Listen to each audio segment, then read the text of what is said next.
Welcome to NewSpace Chicago. Thank you all for joining us this evening. This is the first of our virtual speaker event series. For those of you who've been with us in the past, you know that we typically have monthly networking sessions, but unfortunately during the pandemic, it's been very difficult for us to meet face-to-face. So we have spent some time to put together a series of virtual events. NewSpace Chicago is a 501c3 nonprofit focused on encouraging the new space community in Chicago and encouraging space entrepreneurs in the Chicago area. We're very happy you could join us this evening. And this event tonight is the first of 3 webinars discussing work that some of people in our community did earlier this summer to develop a proposal for the Mars City-State competition that was sponsored by the Mars Society.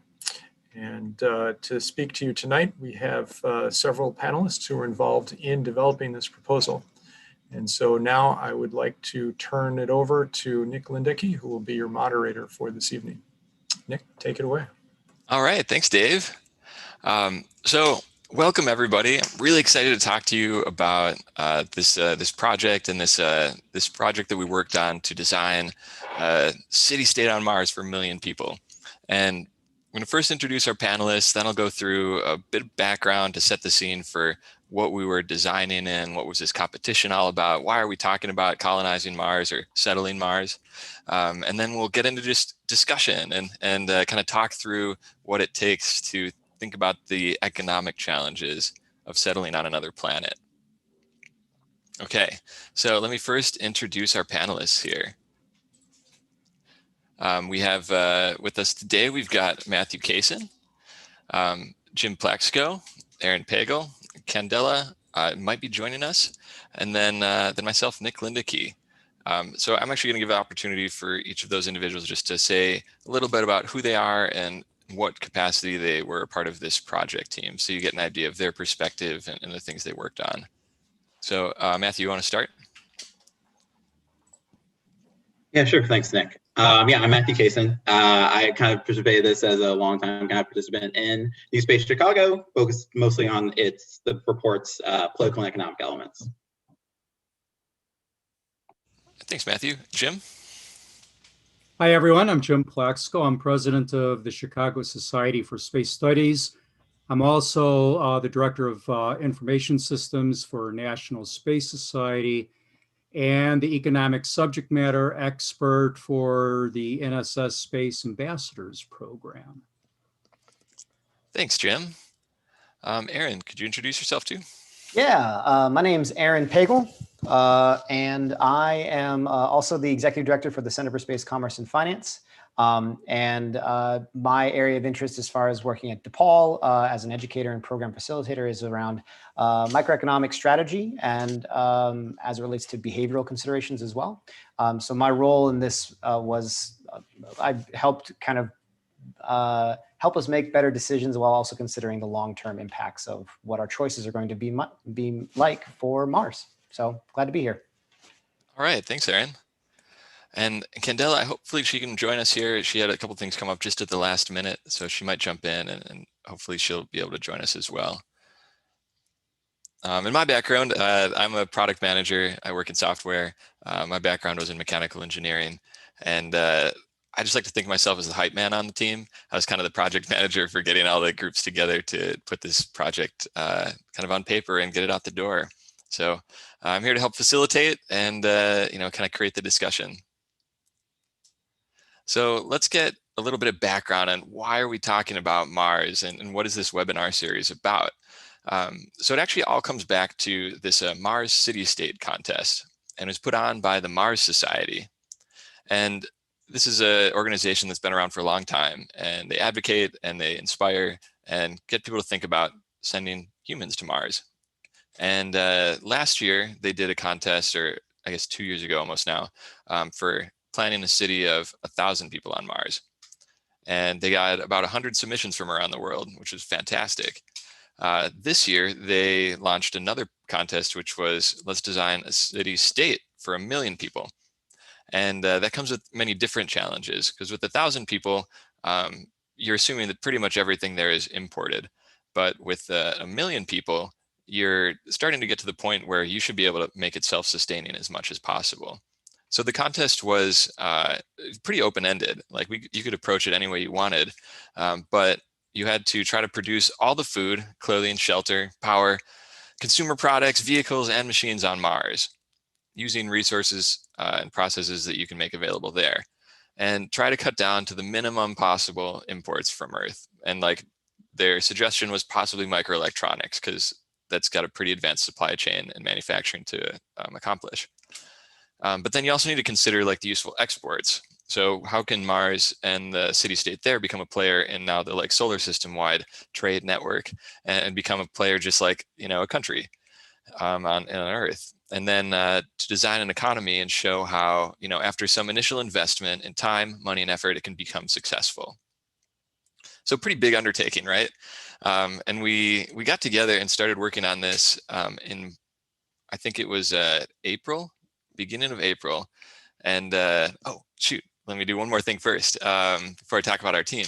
This was scored because it was a contest, and there are different criteria for how it was judged. The main categories were technical, economics, social, cultural, political, and then aesthetic. And this is kind of the breakdown of how they each contributed to that final score. And ultimately, the top submissions would be, you know, be able to present at this Mars Society convention. And then there were some cash prizes for the winners. But I think at the end of the day, the winners here are really all of humanity, because we're putting a lot of minds and effort and time behind thinking how we can become a multi-planetary species. So did we do it for the contest to win the money? No, we did it because we care about space, and we want to think ahead to how can we set up future generations for success there. But the money would have been cool too, you know. It would have been cool, yeah. So this is our team. We had 17 authors on the paper, people from all sorts of different backgrounds. One thing in common is that we all care about space. And you met a few people here already, our panelists as well, but just remember that there's a lot more people who are involved as well. I'll leave this up for one moment so you can stare at their smiling faces and just appreciate all the time and effort that went into it. And in fact, as we talk about like time and effort, you know, this was the cover page for our final submission. Looks very beautiful, and it kind of sets the theme for what our future on Mars looks like. But some things that went into it, you know, we had 17 authors, like I said. It took us 2 months from about May to the end of June, which ended up being about like 2,000 hours.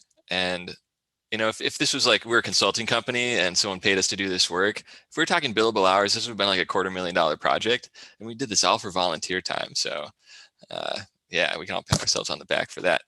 And then I just lost the connection. Okay, and there's only one all-nighter too, and that's pretty impressive to string that together. In the end, it's about like 11,000 words, so pretty long, 20 pages.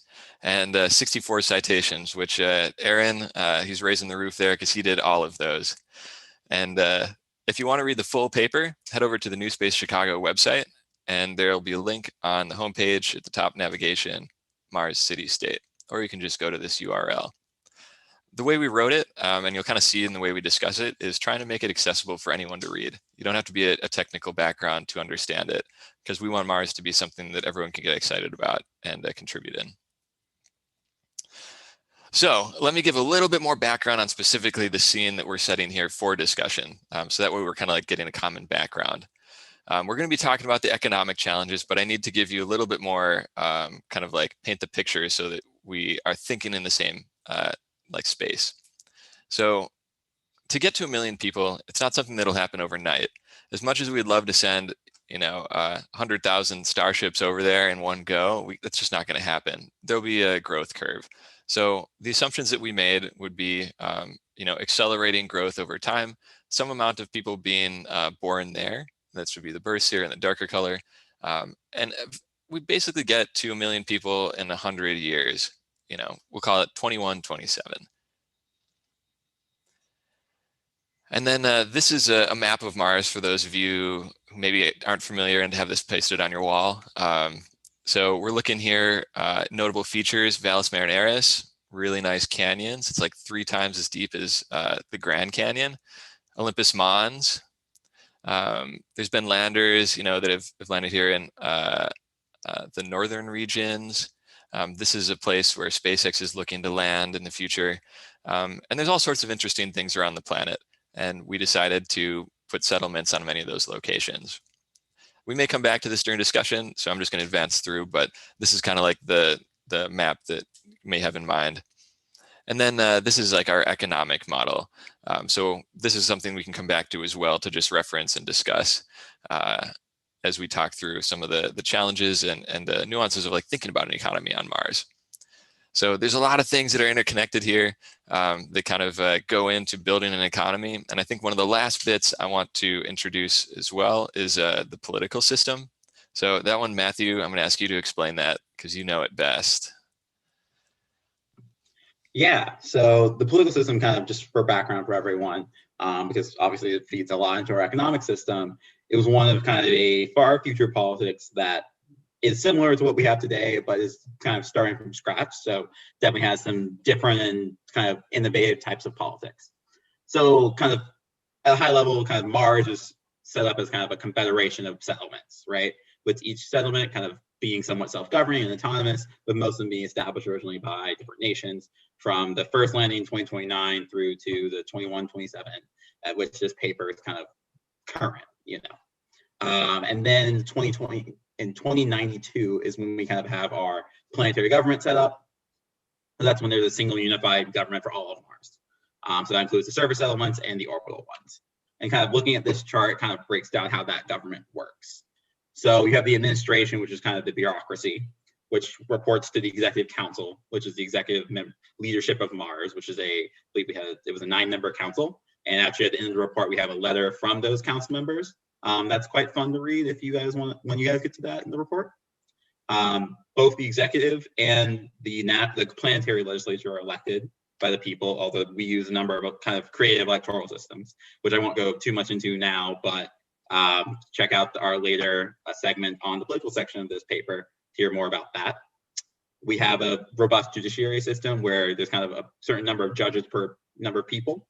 Where kind of it's expectation that normal everyday people serve as judges. And then, like I mentioned, we have those the settlement assemblies, which are the local government that actually run each of these cities on Mars. Thank you for that, Matthew. I would not have been able to say most of that. So thank you for giving that a little bit more detail. So hopefully that's enough to kind of give you some background on the world that we created. And, I don't want to discount any of the conclusions that we drew as a team, because all of this sort of the work that we're going to talk about and the thought we put into it was all based on like things that we researched that are on Earth today, our hypothesis for the future based on trends, looking into a lot of technology and kind of evolution of society. So I will say what we're presenting is a possibility of the future. And it's a possibility that we decided here. And I think what will be interesting as well as we talk through some of these questions is, where did we have points of discussion where maybe we didn't all agree, because there's many different ways this can branch out and you can get to different conclusions here. So actually the first question I'm going to turn to the panel, and I'm going to just settle on a screen here while we just talk, and then we can go to some of those others if it's useful for reference. The first question I want to add is, what is the value proposition of settling on Mars? So why would people go there? What can you get out of going to Mars? Jim, do you want to start us out? Oh, that's a good one. I'm tempted to say because it's there, for the same reason that people climb Mount Everest, but it does represent for humans arguably the easiest step out into the solar system in terms of the gravity environment, the fact that there are natural resources that are more exploitable than lunar resources. The fact that it does have something of a very small atmosphere, which does offer a small degree of radiation protection. So the amount of, let's say, material and energy you have to expend in creating radiation safe environments is lower on Mars than it is on the moon. Of course, the primary hurdle with Mars is the transportation issue, both in terms of time, the duration of a trip to and from Mars, and the fact that with our current chemical rocket engine technologies, we're kind of stuck with using home and transfer orbits, which limits us to basically launching once every 26 months. That's a long time. It And you really is, got to want to go there, right? As one thing I point out, people maybe have heard of the theory of nuclear winter. Well, that came about as a consequence of studying the global dust storms on Mars. So right now we have a lot of controversy over climate change. The problem is Earth is a really complex system to try and accurately model. But there are enough similarities between Earth and Mars. And Mars is a much simpler climate system that we actually started building early climate models looking at the data we had from Mars because it was a much simpler system to model. So we get a lot of insights there. And we'd also like some more insights as to the state of the early solar system, better insights into the nature of the planetary magnetic field that Mars once had, but which no longer has. So in terms of better furthering our understanding of the solar system and how everything works, Mars is probably the best destination in the solar system that we could aim at. Nice. So I guess if I could sum it up in like one phrase, it would be, we go to Mars for science, right? To learn more. And adventure. And let's adventure. Let's not forget adventure. Now, Aaron, I'm interested in hearing your perspective on that as well. Yeah, so my answer to that is kind of dependent on when are you asking that we're going to go, right? So if we're obviously talking about this thing from a long period of time, right? So like we're 100 years in the future, at least in the context of this conversation. If we are going to change that time scale to say, hey, what are we talking in the next 30 years? Are we talking about recent missions? Are we talking about Elon Musk's? Those propositions end up getting undercut just a little bit. Now, the whole reason of going to Mars is there's this big scientific reason about it, but the challenge associated with making this a real viable case for expending as many resources as we need to get there has to have some impact that comes back to Earth. Whatever we do out there, a phrase I'm going to start using, and I'm going to start hopefully make it a catchphrase of mine, but you guys should use it too. It should be all of our catchphrases, is that space is our 401k, Earth is our home, right? And we got to take care of our home. And so whatever we do in space has to be done from the perspective that we're not going to always see the benefit right now in the immediacy. So the benefit of Mars whatever that reason is, and to Jim's point, understanding nuclear winter by studying the effects of Mars, like whatever we do out there has to have some implication back to Earth. Now, I don't want to sound like a complete Debbie Downer on this by saying, hey, we shouldn't be going, or like it's frivolous, but just to point out that the case to go is still a little dubious at the moment. Well, Aaron, that's excellent point, because we do live in a system of limited resources and opportunity costs. So if we are sending a mission to Mars, that means that we are not doing something else with those resources. And then the challenge for us becomes one of determining how do we make the best use of those limited resources that we have. Mm-hmm. And I want to get a third perspective on this too from Matthew. What is, like, in your mind, the value proposition of settling on Mars? Yeah, in my mind, it's pretty similar to kind of the pitch that Aaron just made. You know, you have to ultimately bring something back to Earth in the end. But I will go a bit beyond that, especially looking at the 30, 50, 100-year timescales that we do in this project, where it becomes almost a project unto itself. Once the infrastructure is established, once the means of getting there become easier, once those first settlers are already there, eventually we'll move away from what inevitably will be in the early Mars phase, kind of the subsidized model of where everything is being funded from Earth. Eventually it'll be self-sustaining, and it'll be an opportunity unto itself. Now that's obviously decades away, but that's the hope and dream and ultimate kind of economic prospect of Mars. That point at which it becomes not necessarily self-sufficient, but self-perpetuating and self-expanding.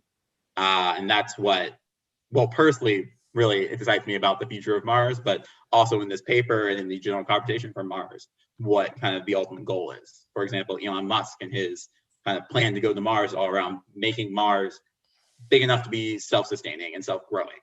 And that's kind of the ultimate economic goal of any Martian project in the long run. Yeah, and it sounds similar, like kind of the way you're describing that almost sounds like the gold rush approach, that people went west because it was there and they want to learn more and discover it, and then you find that there's something worthwhile to be there, and then it kind of perpetuates its own population. That we're not just looking at people from the east coast of the US going to the west coast. We're looking at people from every country who aspires to be a spacefaring nation will want to go there. But and then I think this is a nice segue into maybe some of the other questions we're going to have about the work we did on this paper. Mm-hmm. Is that is all, like, the gold rush model is, and any sort of kind of European Western civilization expansion into the Americas and beyond, always had some sense of, we know how to build a habitat wherever I'm going, right? So therefore, like, I don't need to take a lot of things with me, that in situ concept. So we based, like Matthew's saying, that we based a lot of our decisions based off of, what are people doing right now. In the now, it doesn't seem like that gold rush model makes a lot of sense, at least nowhere in the near time frame. But the work we did was about saying, well, what's a reasonable assumption? What could we say is going to happen, knowing that this is a place that we all agree is going to be developed? And that was kind of the fun part about the work we did. You want to, maybe to piggyback on that, do you want to give a little bit of background on, why we chose to write our paper in kind of like a business case? Sure. For people that haven't read the paper yet, we actually based it around the Amazon HQ2 proposal in that sort of format. One, to make it accessible for readers, but two, Aaron, do you want to share about that? Yeah. So the idea here is that it's going to take a lot of resources to get to Mars, and then to get Mars to a sustainable place to where it can take care of itself, right? And it doesn't need to have imports coming from Earth. And at this moment in time, where we've gotten to about 1 million people, we decided that, well, at this point, we have the infrastructure that's available as far as power goes. All the technical processes that are talked about in the technical panel, which is obviously very fascinating. But now we want to invite businesses to come in and kind of stake their claim and incentivize them to show them why they'd want to be a part of this Martian economy. So we built it from this business plan, like a kind of a business plan perspective, or this HQ2 selling document, because we want to say, hey, this is the benefits that come from being a part of this. It's not, when you come to Mars, you're obviously not just coming to Mars for a small amount of time. You're there to stay, because that's massive investments. So here are all the benefits of the workforce, the cultural components, the government. And by framing it that way, we had the ability to talk about really the incentives that are coming there. Because I think an important aside and a strong battle that was happening between Matthew, myself, and Jim was the disparate perspectives of, ideological, how do we do things as humans? What motivates us, right? Mm-hmm. On one extreme side, we're all cowboys, right? And we're all kind of independent, and we should have like complete and utter freedom. And on the other extreme side of that spectrum is that we're all working for the same common good, and like there's this very kind of this community perspective to it, socialist perspective, if you want to use that term. That gets charged, so maybe throw that away from your mind for a second. But the idea here is that like that is a huge kind of paradigm and a spectrum of human interests and incentives. And so going towards the center of it, there's got to be some community basis of it, just by the general aspect of what it is to be building something on Mars at that scale. But at the same time, we can't just say that everyone's going to be taken care of by the government no matter what, because that does lead to other types of stagnation. There has to be some sort of personal incentive. And I've got some more focused questions on that too, that I want to dig into in a little bit. But I think since you mentioned it, that we did have some discussion around like what motivates people and how do we set up this economic system. I want to hear from Jim and Matthew on their perspectives on that. Jim, do you want to go first? And I think the question I would pose is, what country or economic model would to you makes the most sense to like base around Mars? And then Matthew, same to you, like, and did that resonate with how we put our paper together? Yeah.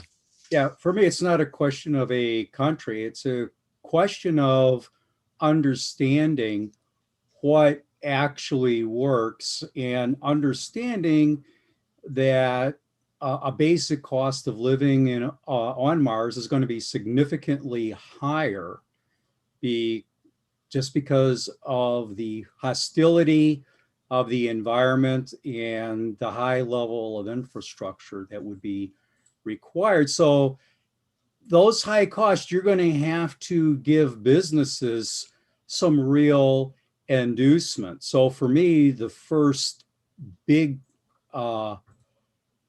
blunder was to not allow private property, to force businesses into situations where they're tied into a short-term lease. At the end of the lease, they have to clear themselves and their property off the land.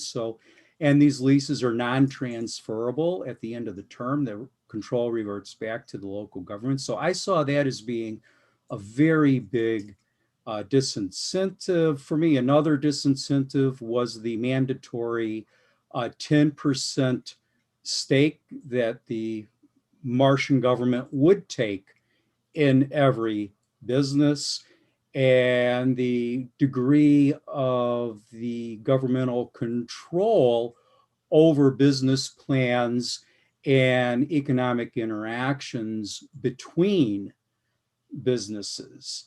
So to me, those are all factors, and another factor being the broad array of public goods and natural monopolies that were defined. So for me, that's going to make the state component of the Martian GDP a very significant factor. And that is probably going to make it that much harder to attract investment capital to Mars. And it's probably also going to lower the rate of economic innovation, because innovation means doing things differently. And typically public monopolies have no interest in doing things differently.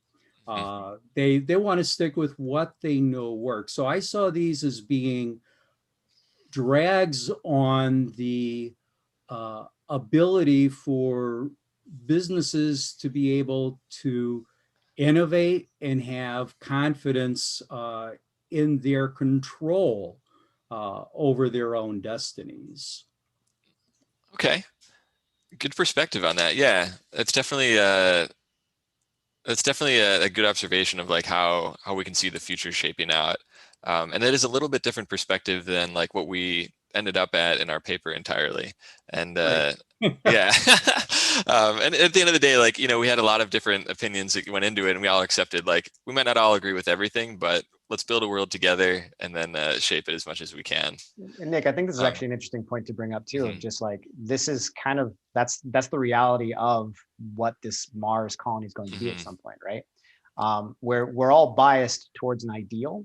And that ideal is what we all are biased towards. It's an internal value judgment. But we have path-dependent decisions that are made when you're talking about large, complex structures. So, the trade-offs have to be considered to note that, yeah, I understand Jim's criticism about public monopolies, but that is the exact same criticism for private monopolies as well. It's monopolies in general. And so the bias towards public versus like the acceptance of a private version of that, that's apparent. But also we had the same conversation with a bias towards public versus private. So that was that's, I want to get on that too. Yeah. Oh, good. Okay. Should we dig in that a little bit more now? I mean, we're telling it. Yeah. And actually, so Candela just joined us recently. Candela, are you on audio? Hi.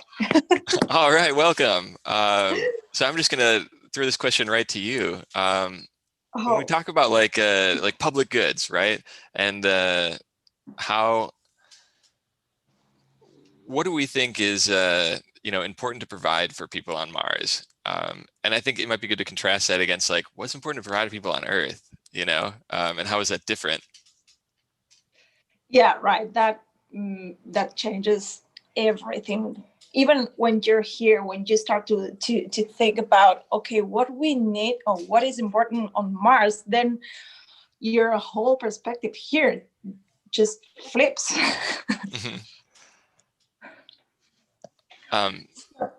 Yeah, go ahead. I was going to say, like, what specifically, like on Mars too, do we really need that maybe we don't consider like a basic necessity here on Earth?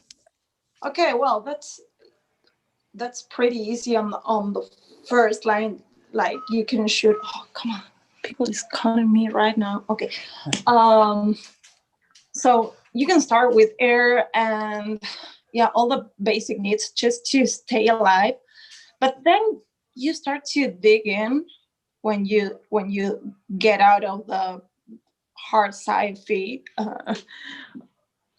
and then you find, I don't know, you have so many things you have to grant despite just surviving there, that here we just give for granted.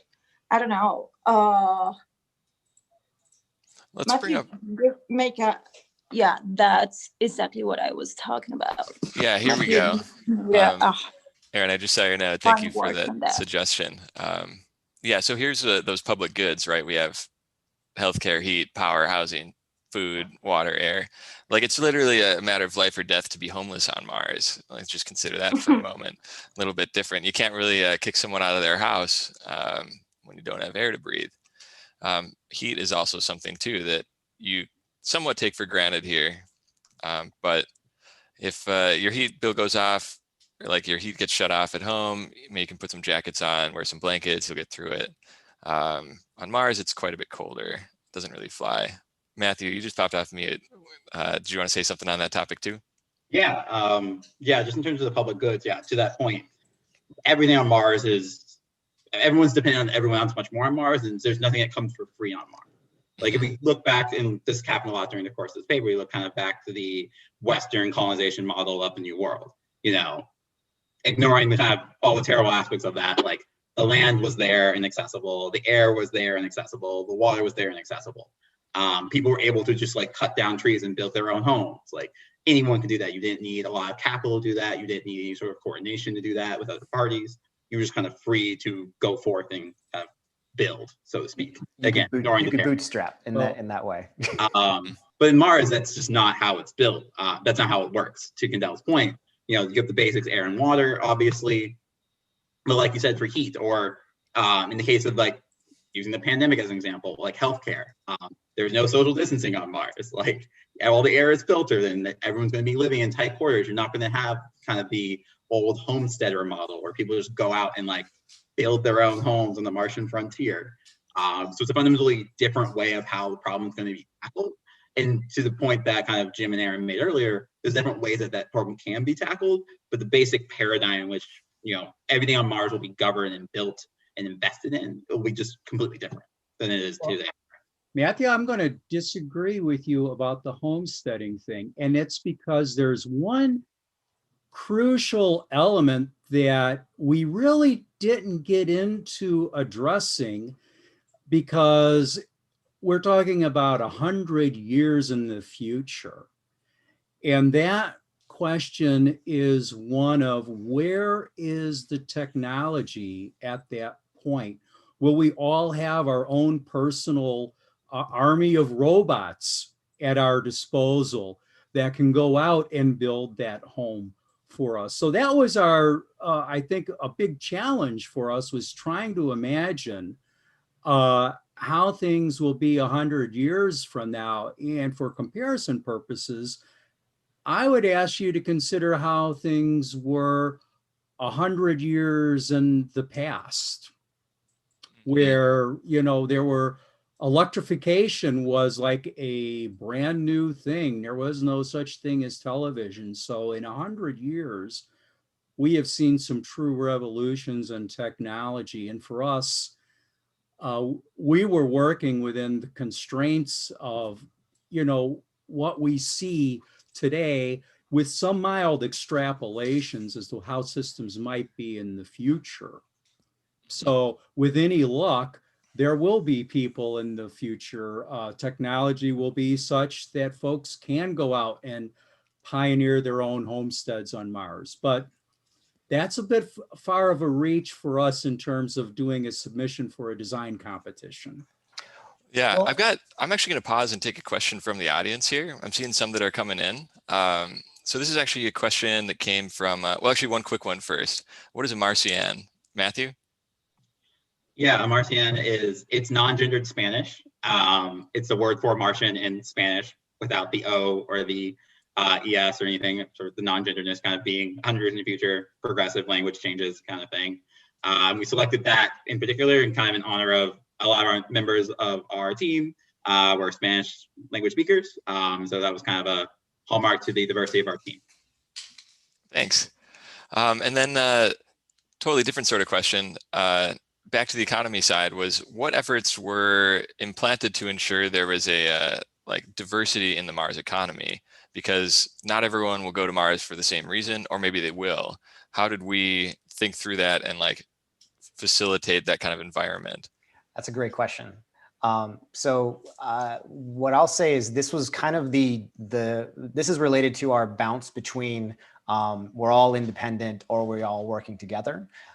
We tried really hard to think about, well, what would make you want to go that lowers your costs, because the Martian government is taking care of it, but also allows you to prospect, right? To say, hey, I want to go do this additional thing. I want to create the next power plant, or I want to do this mining operation, or whatever it might be.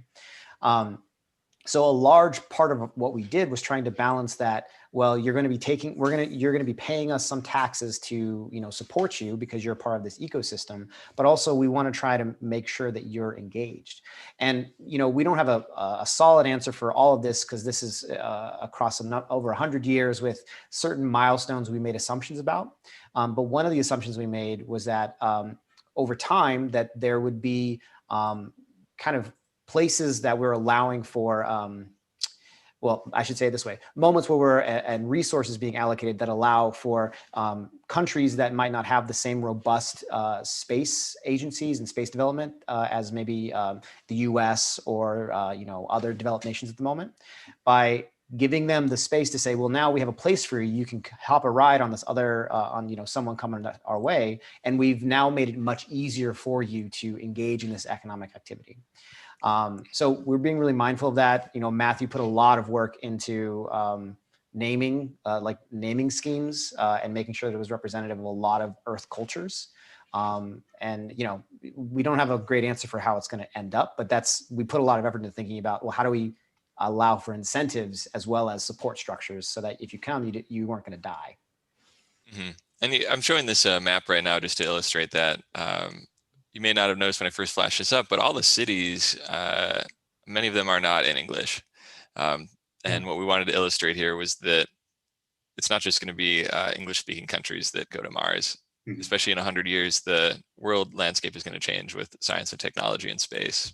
Matthew, do you want to comment on that as well?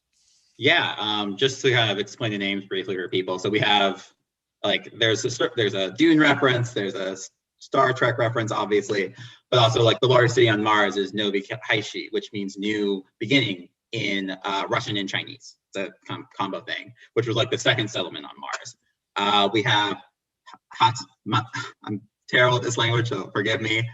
Hatmapaya, which is Swahili. We have an Ethiopian named city over to the west. We have a Chinese city, Tianjin, which means Iron Town.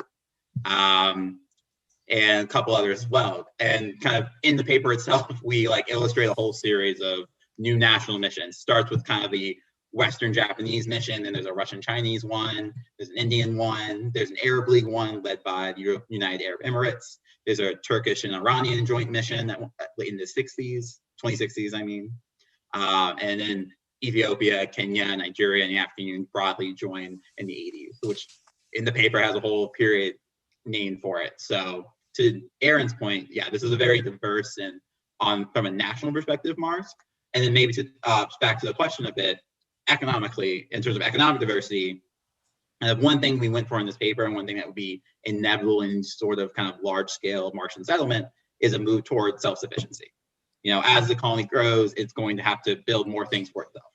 Mars is probably not going to import like trains from Earth, for example. So you're going to have to build a whole infrastructure and industry around a train industry if you want to have that on Mars. And that applies for all the things that we kind of mentioned in this paper, due to those kind of logistical costs and concerns that Jim kind of explained earlier.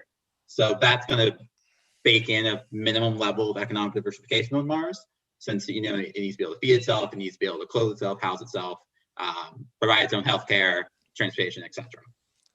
And great, thank you.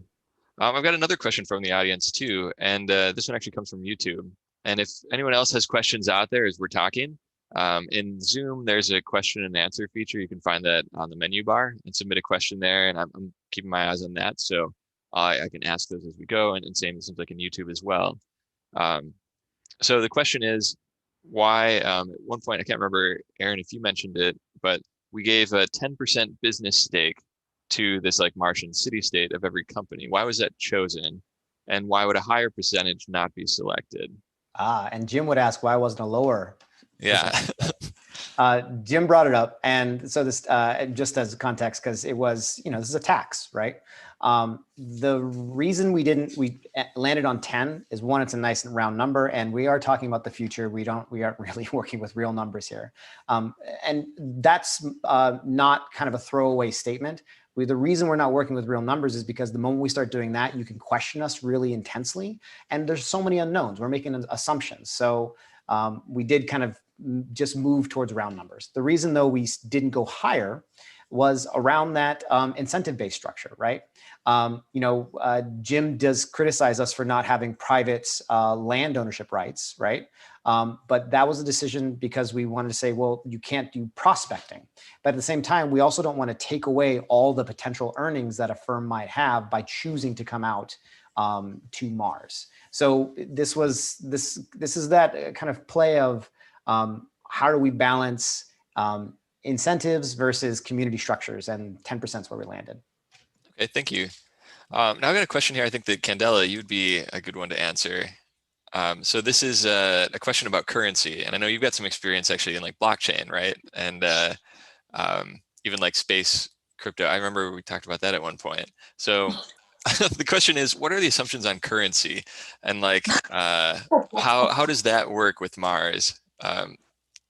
Talk us through like what you think about with that. One, it's 100 years in the future. Two, it's another planet, so like your time delayed. And then also three, trade could take up to 2 years. It's like, how do you think about currency? Wow, this is so much. Okay. So the thing is, when you say currency, like that implies so many things. Like if we had long debates on all what we just mentioned, like currency, Jim, you would be so mad at it. So the thing is, if again, and this is perfect because it goes with the previous question, when you are trying to build a diverse community, then the currency and trying to for example, trying to cut out from the Earth economies is a path, or okay, we are not cutting like completely out of Mars or out of Earth. Okay, thank you. Out of Earth, we are trying to get I don't know, a two-peg currency with this and that economy. That's another way. I mean, currency is exactly what you want, and that's something. Again, hi, I'm from Argentina. I'm not in the US, so this is something. It's hard to see in the US. Sorry, it's hard to see. To get get your head out of what the US dollar means. Okay, so trying to build a currency that is not the US dollar, that is, I think that's the biggest challenge here, especially for a team like us with basically 99% US people. Yeah. You can build all kind of relationships through the design of currency and how that currency is gonna be governed or not governed, or how are you setting the rules for that currency there, and how are you setting the incentives through that currency. I mean, you can set the currency as nothing, or just backed by something on Mars, or something on, I don't know, the asteroids near Mars. All of that is just a blank sheet that you can fill with whatever you want. And it's a powerful tool. Mm-hmm. And Jim, I just saw you pop off mute. Yeah, did you have something to add to that? I was just going to say that for us, I think we were all agreed that the key concept here of having a Martian currency was to minimize transaction costs across the board. That's the same principle that the EU has with the Eurodollar. We want to make it as easy as possible for people residing in different cities on Mars to conduct business with one another without the hassle of having to change transactions. So I think that was the underlying foundation. And now how and that makes, yeah, sorry, but that makes a community too. That's a way to build a strong community instead of different, I don't know, isolated micro communities. That's a powerful tool in that sense too. Yeah, great point. In terms of like kind of building togetherness, right? And kind of getting everyone not just to be the same players in the same economy, but you're all Martians, you know? Yep. Sorry, but this is just a point on that line. It's not only a sense of community that it builds, but in our plan specifically, we set like cities specific for different industries. So it totally makes sense beyond the community. It totally makes sense in strictly economic terms to help those to exchange as easy as possible, because they are interdependent in their resources already. Right. There was one follow-up to this too. I think the answer is no, but was there any kind of like exchange rate or thought put to that? I don't remember us putting any thought behind that. Was that? We didn't really go into it, and we honestly kind of avoided talking too much about the currency conversation, because there was one consideration, maybe Matthew can talk a bit more about it, but this fear of us turning into company town currencies, which could be devalued really quickly. So we were mindful of some of those macro trends that we deal with, but maybe Matthew can talk a bit more about that. Yeah, to Aaron's point, we didn't actually specify how the currency works, because to get Cadella's previous explanation, like, is it 1,000 ways we could have done it? It was all of them would have gotten really complicated really quickly. But some kind of early concerns we flagged were the company script piece, where we didn't want this kind of like isolated fake currency only for Mars that wasn't really valued. It didn't have a clear exchange rate with Earth. But at the same time, we also considered just kind of the single currency model where we have an exchange with Earth, but we didn't develop what that would be to the question asked. Some other models of currency we looked at were like dual currencies, so like a planetary currency and then like an exchange currency for with Earth. We also just looked at like not having a currency and using Earth currencies with the assumption that because it's all electronic and digital, it's easier to transact. But ultimately decided with the Martian Astro, which is what the name of the currency is, as a single planetary currency. That's kind of most likely a normal currency, but we didn't really specify. And to come back to like all of our assumptions about this experience, we didn't want to get too much into the weeds on that, because the more in the weeds we get, the more critical you can be about those assumptions. And this is a really big undertaking. And I'm going to keep coming back to that because there is questions of like, why didn't we get more specific? Well, it's because that's really like hard. And honestly, we don't want to fight about the specific things. We want to talk about the larger economy. We want to see about how it's all working together and how it interfaces with the technical aspects, the aesthetic aspects, and political aspects. So that was another thing we kind of balanced around. The key thing that Aaron left out there was that we were on a deadline. We only that too. all this work done. Yeah. Yeah. And actually, Jim, I want you to stay off mute. I got another question for you to kind of like follow up from that.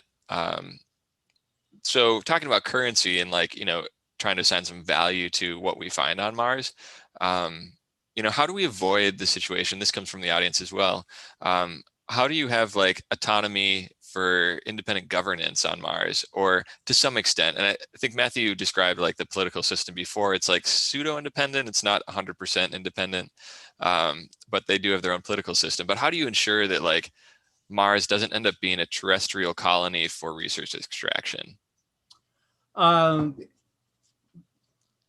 That's interesting, and it really depends on how we go about implementing some approach to settling Mars, because one of the statements that was made by the Mars Society was that you're going to go to Mars, you're going to be self-sufficient, and you have to come up with products that you can trade with Earth, which seemed to imply something of a mercantilistic relationship between Earth and Mars. And for our team, we were assuming that, look, if we've got 1 million people on Mars, it's unreasonable to believe that there's not going to be any population on the moon, that there's not going to be any population in Earth-Moon space, that there's not going to be any population out there exploring and mining the asteroids. So we took a more expansive view of just who our trading partners would be. So whether or not Mars becomes simply a source of inputs for Earth, I think a lot of that has to do with the intentions under which Mars is developed. So I would hope that we would approach this with intentions or a plan that is as mutually beneficial as possible. We want to be able to benefit from our exploration and development of Mars, but we want the people who make that, treacherous journey to Mars and undergo all those hardships have an equally rewarding life. Ooh, speaking of rewarding life, actually, before I ask this question, Dave, time check, how are we doing? It's just about 7 Central. Do we have time for a few more questions? Yeah, I think we have time for a couple more questions. You're right, we are coming up on an hour, but yeah, so we should probably wrap it up in a little bit here. Okay, I've got a couple more topics I want to cover, and that should bring us to the end. And so if anyone in the audience has other questions, just please send those now. We can try and get them in. So Jim left that comment with saying, how do we want to make sure people have a happy life? And a big part of economics is, more than just the dollar signs, or I guess the arrows, the currency. It's more like, how do you measure success, and how do you measure social well-being as well? So posing this to the panel, how did we measure that sort of success? Well, we looked at it from the perspective of how sustainable can we be, and then considering there is some research into happiness scales, and I'll say that, and that's not the technical term they're using, but like a well-being scales that could be used in replacement of GDP. GDP, for like a historical context, was a way for us to gauge like economic activity and the well-being, or like how we're being active and how robust an economy is. But even the creator of GDP was like, this only gets so far, right? Like this doesn't actually look at the welfare of the entire society. So we used some of that as a way to gauge whether or not our society was doing great. A lot of this turned into us having conversations about, we have the HDI, and some of the numbers were guessed. But it was around, this actually I think connects really well to cultural and aesthetic aspects. Like, do we have the resources to have sports teams on Mars, right?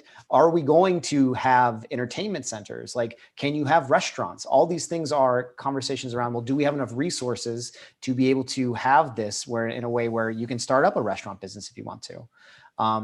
And so that was the beginning of those conversations. At some point, we can't get too into the weeds. Again, that's my catchphrase for this project: into the weeds. We'll avoid it.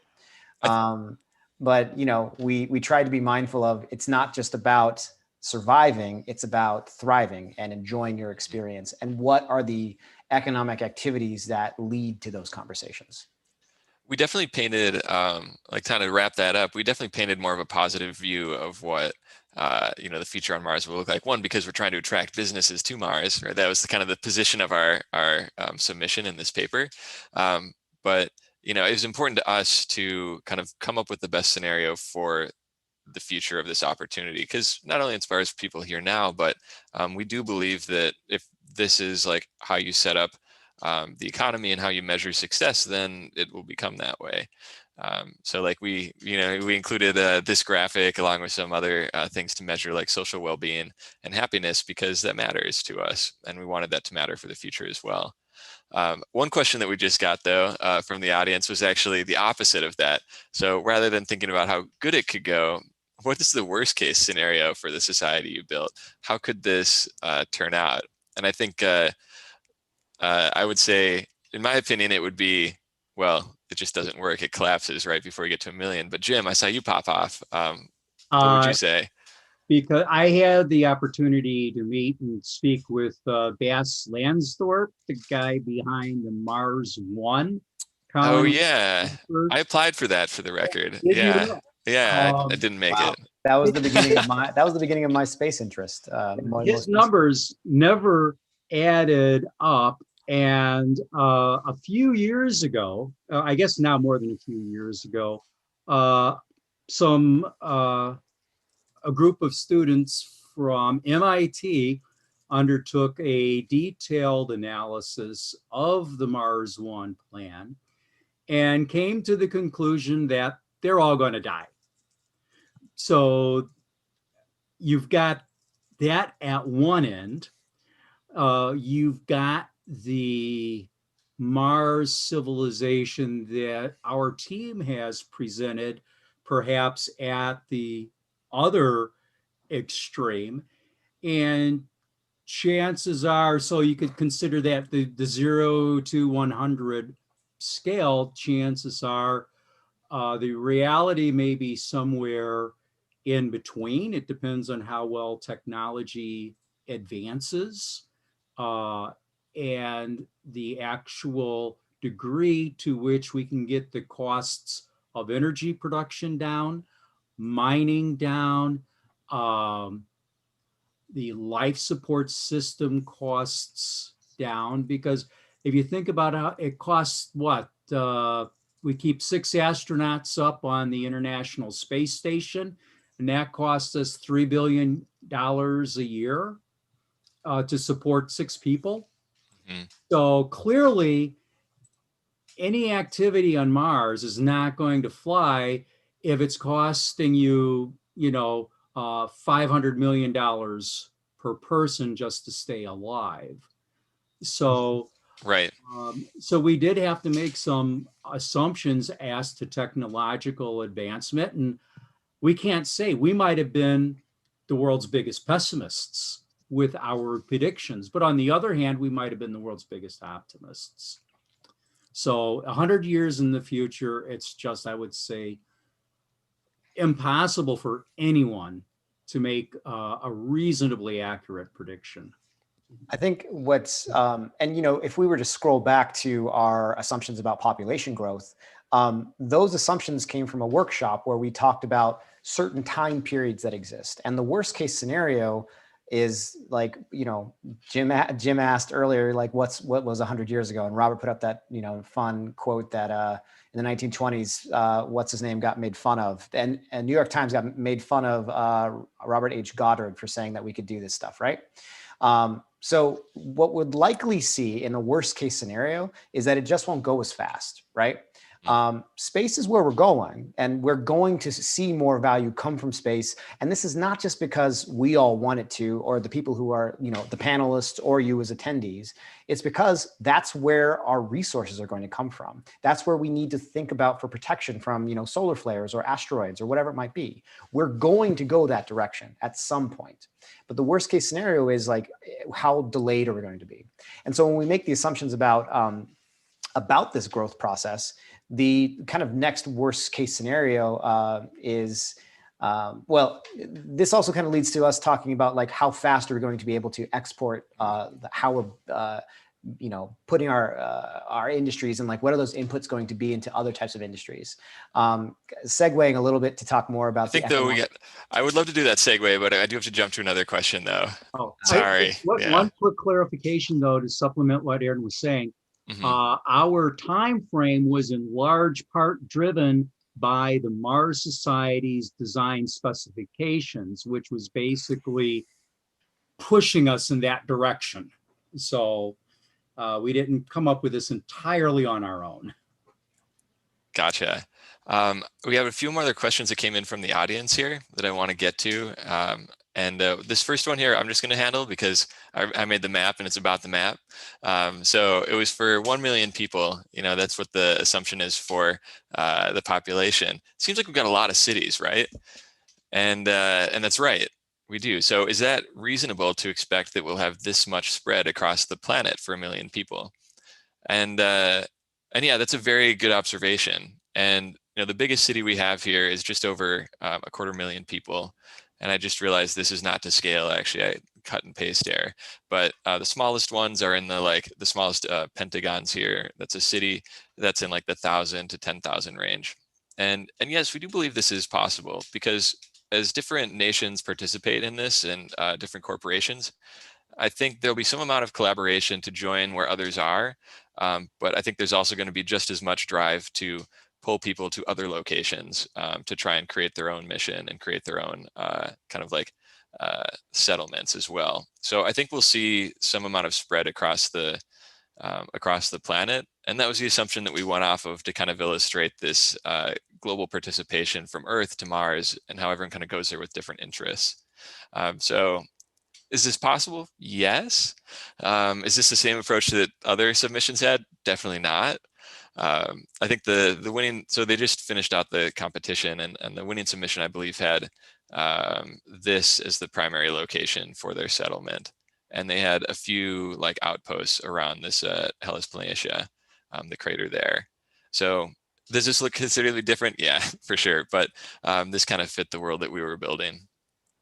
And the other reason we made this kind of large scope is because different areas have different resources, and trying to access those resources efficiently and effectively, rather than saying, oh, we're just going to be in this one lower plateau, like these resources are spread around all of Mars and we want to be able to access those. So there's another kind of motivation around that spread out experience. Now I've got one more question about kind of different topic here that I want to hit. And this is something kind of relevant to recent, like pop culture is maybe not the real thing, right word, because I don't know if NASA's pop culture yet, but maybe it is, maybe it should be. And that's the Artemis Accords that was recently put out there. And Matthew, thank you for popping off mute because I want you to take this one. So the question was, did you find any parts of the Artemis Accords led by the United States to be worthy of inspiration for parts of the business plan? Yeah, I would say in terms of the accords around space access, it was mostly around influence the political aspects of it more than the economic directly. We haven't looked at the Artemis Accords, and I think the draft was out while we were writing the paper, and then some nations just signed on to it. We actually focused more on the Outer Space Treaty as inspiration, kind of looking at Artemis Accords as kind of both in fitting with our vision of a kind of like, global cooperation around Mars, whereas the Artemis Accords are not, universal yet, but also kind of looking more towards the kind of peaceful settlement and expansion and ultimate like unification of a Martian colony versus the Artemis Accords, which is kind of more extraction and kind of commercially focused. So in the paper, we kind of have like a series of Mars trees, Mars 1, 2, and 3, with 3 not actually being written yet. Those are what kind of move us towards unified Martian governance. And those are very much based on the Outer Space Treaty, but with like clearer constraints around like what's happening, who's in charge, like how that works, with the Mars 2 treaty actually providing for that unified Martian planetary government. Got it. Yeah, thanks for explaining that. And I do have to apologize here for a moment because I don't know if my screen stopped sharing or not, but I can no longer see my monitor. My graphics card may have gone out. So if you can see me, that's great. I can hear all of you. So I've got one more question. Dave, do we have time for one more? Is that cool? I'm just going to take that as a yes. Yeah, let's go ahead with one more question. Okay. So as a closing thought, and I know there's a couple more that the audience asked. I'm sorry we're not getting to those. So in building this economic system, did you find any lessons as we were thinking about Mars that we could bring back home and we should do today on Earth? Who wants to take this one? I can take it first. Yeah. I think there was a lot of. I shall say this. Do you want to give like, how about each of our panelists give 1 minute? Yeah, just kind of a thought on that. Yeah, I think not so much like a single specific thing we should definitely do on Earth out of this per se, but more of a kind of conceptual exercise almost. Whereas kind of looking through this, the economic system, the political system, everything else we look through, there's a lot more possibilities that exist than we currently discuss or attempt, and kind of looking at those examples in a way that like not just repeating what's been done before of what we thought of before, but really identifying like what is the problem, what is the solution, like what is the best way to solve it. Kind of really thinking around changes to our political system, different ways of economic arrangements and governance structures. That was very different on Mars, just thinking through that problem there. And some of those things are very much applicable to Earth, like the public goods governance, for example. Like there's nothing stopping us from replicating that on Earth if we so chose to. Thanks. Candela, I throw the same question to you. What would you want to take back to Earth that we thought about for Mars? Well, I'm with Matthew on this, absolutely.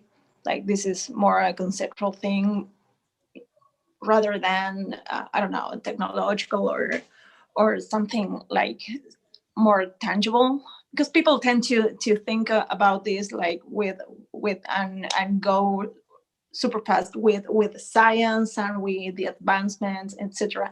I think it's like rethinking everything, because here on Earth, we want it or not, we are on a clear structure, and getting out of there and getting to know deeply how used we were to what we have all around, like not only I'm not saying the air and the, I don't know, the resources we need to survive, but how things work. Like we are so used to see things how they are around us, and having to think from scratch how to build them again, and trying not to repeat the errors, maybe finding new errors to get with. Maybe that's the greater thing. Like we have new things, how to screw things in a new way. Yeah, I felt the same way too as we were building this world, that like it was fascinating to think about, like if you have the chance to start over, how many times you get the chance to start over? You don't ever. Like, this is really a new chance. Yes, So- exactly. And then you face like, okay, I can't go out so far from what I was used to or what I was criticizing. Even if I was criticizing, now I have to face a totally blank sheet. Okay, wow. Yeah. That's the biggest challenge. Now, Jim, same question to you. What do you want? What do you think is like something we can take back to Earth? Oh, it's really, for me, it's really more a question of what we can offer space. Earlier this year, I did an economics talk for the Lunar Development Conference. Last year, I did a space settlement economics talk for the International Space Development Conference. And unfortunately, in both of these venues, I think I was about the only person with economics in the title of my presentation. And we want to see this stuff happen. At least I want to see this stuff happen. And so for me, it's a question of, until we start, taking a hard look at the costs and being able to justify those expenses and put those costs in a context that people understand, we're going to have a hard time with, I hate to say this, but credibility. I've heard a lot of people overhyping. I don't know if you knew it or not, but this year, the asteroid mining industry is a $3 trillion industry. I know that'll come as a shock to you, but I've got the headlines from 2017 that said it was going to be so. And I think those types of statements in the long run harm us and the movement's credibility. So for me, it's simply an attempt to make sure that we try to be as credible as possible with our statements and our claims of, what we can get out of space exploration from an economic perspective. Yeah, I like that perspective. And the last closing thought, Aaron, to you, same question. Yeah, so I think the thing it's fun because this was obviously representative of a lot of different thought processes, and we all kind of got something a little different out of it, because I'm actually going to agree with Jim and actually push back on this idea that we're starting something new. The thing I think we could take away from this experience is that we're not in a scenario where anything is disconnected from anything else, right? Everything has an impact on the future, and the past is following us along this path. So recently I was able to, I got to be a part of a debate. This is still nuts to me. I got to be a part of an Oxford style debate where I got to argue against NASA, the head of NASA and ULA. There was two head gentlemen. I'm blanking because I'm now feeling stressed about it. But like, I got to argue against them that a plan for a cislunar economy in 2040 is hype, right?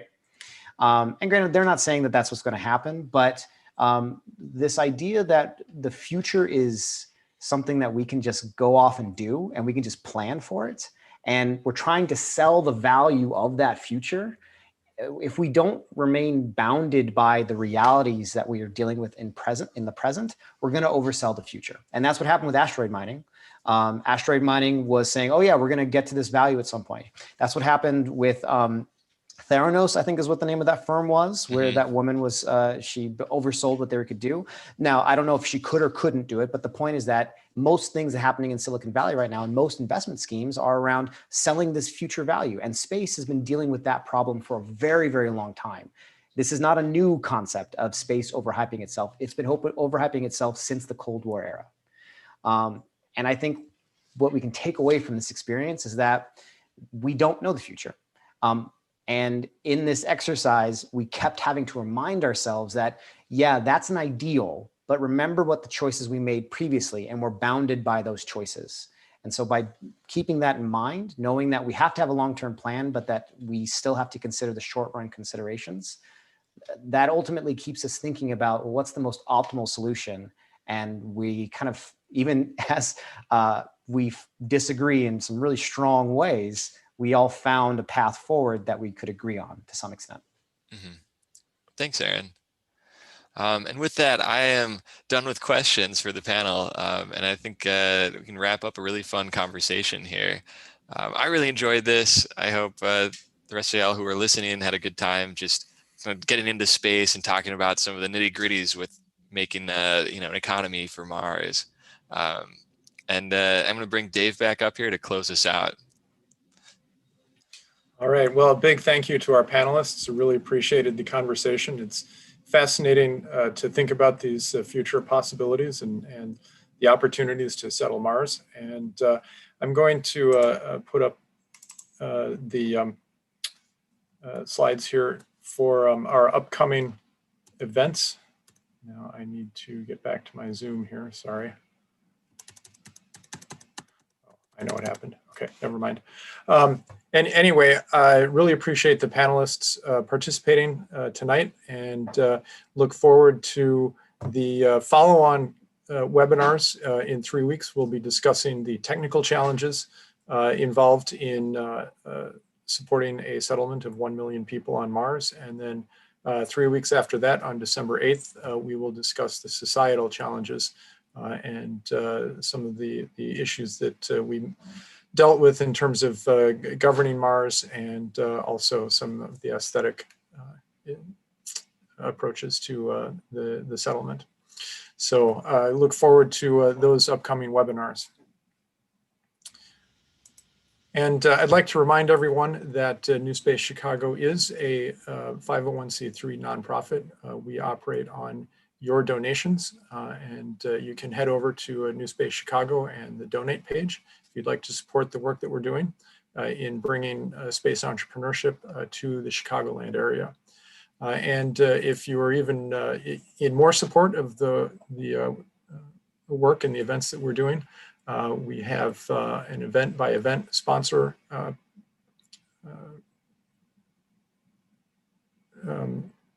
level, and also a premier sponsor level, which allows you to support our organization for the entire year. So with that, I'd like to wrap up. And again, thanks to all of our panelists. And we look forward to you joining us again in 3 weeks. Thank you.